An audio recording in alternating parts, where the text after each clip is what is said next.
اللہ کے رسول حضرت محمد صلی اللہ علیہ وسلم کی والدہ ماجدہ سیدہ آمینہ کا انتقال۔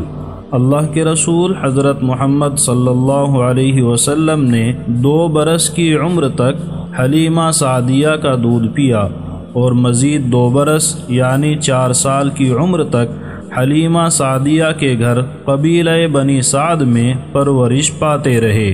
جب آپ کی عمر 4 برس کی ہوئی تو آپ صلی اللہ علیہ وسلم کی والدہ آمینہ نے آپ کو اپنے پاس مکے میں رکھ لیا۔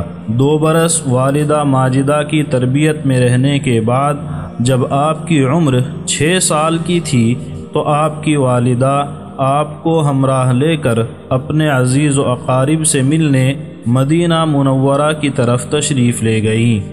1 مہینہ رہ کر وہاں سے واپسی کے وقت مقام ابواء میں پہنچ کر سفر ہی کی حالت میں سیدہ آمینہ کا انتقال ہو گیا اور آپ صلی اللہ علیہ وسلم کی پرورش و نگرانی کا کام آپ کے دادا عبد المطلب نے اپنے ذمے لیا۔ بعض روایات میں آیا ہے کہ رسول اللہ صلی اللہ علیہ وسلم 4 برس نہیں بلکہ 5 سال قبیلہ بنی سعد میں حلیمہ سعدیہ کے گھر رہے اور اپنی والدہ کے پاس صرف 1 ہی سال یا 1 سال چند ماہ رہنے کا آپ کو موقع ملا۔ عبد المطلب کی وفات۔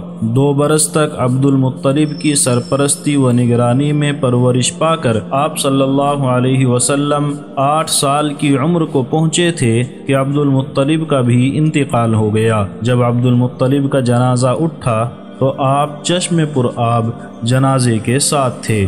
عبد المطلب نے مرنے سے پہلے آپ کے متعلق یہ انتظام کر دیا تھا کہ آپ کو اپنے بیٹے ابو طالب کی کفالت میں دے کر خاص طور پر وصیت کی تھی کہ اس لڑکے یعنی اپنے بھتیجے کی خبرگیری میں کوتاہی نہ کرنا۔ آپ صلی اللہ علیہ وسلم کے اور بھی چچا یعنی عبد المطلب کے دوسرے بیٹے بھی موجود تھے، لیکن عبد المطلب نے جو بہت ہی ہوشیار اور سمجھدار انسان تھے آپ صلی اللہ علیہ وسلم کو ابو طالب کے سپرد اس لیے کیا تھا کہ ابو طالب اور عبداللہ ایک ہی ماں سے پیدا ہوئے تھے۔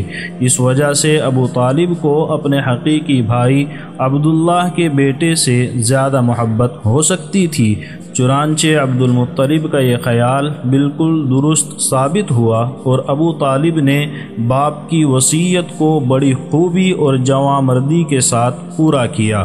ابو طالب کی کفالت۔ ابو طالب رسول اللہ صلی اللہ علیہ وسلم کو اپنے بچوں سے بڑھ کر عزیز رکھتے تھے، کبھی آپ کو اپنی آنکھوں سے اوجھل نہ ہونے دیتے، یہاں تک کہ رات کے وقت بھی اپنے پاس ہی سلاتے تھے۔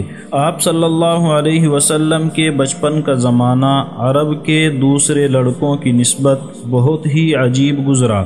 آپ کو لڑکوں میں کھیلنے اور آوارہ پھرنے کا مطلق شوق نہ تھا، بلکہ آپ ان کی صحبت سے بیزار اور دور ہی رہتے تھے، خلوت و تنہائی کو زیادہ پسند کرتے۔ اللہ تعالیٰ نے آپ کو ہر رذیل خصلت اور بری عادت سے مامون و محفوظ رکھا۔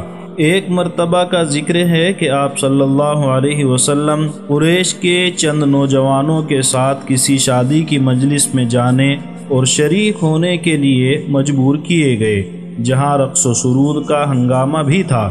جو ہی آپ مجلس میں داخل ہوئے آپ کو یکایک نیند آ گئی۔ تمام رات اسی طرح سوتے رہے، یہاں تک کہ رات ختم ہونے پر مجلس برخاست ہوئی اور لوگ منتشر ہو گئے، تب کہیں آپ کی آنکھ کھلی اور اس طرح آپ صلی اللہ علیہ وسلم بیہودہ مجلس میں کوئی حصہ نہ لے سکے۔ آپ صلی اللہ علیہ وسلم کی عمر غالباً 7 برس کی تھی کہ قریش نے خانہ کعبہ کی تعمیر، جس کو سیلاب نے نقصان پہنچا دیا تھا، دوبارہ شروع کی۔ اس تعمیر کے وقت آپ بھی پتھر ڈھوتے اور اٹھا اٹھا کر معماروں کو دیتے تھے۔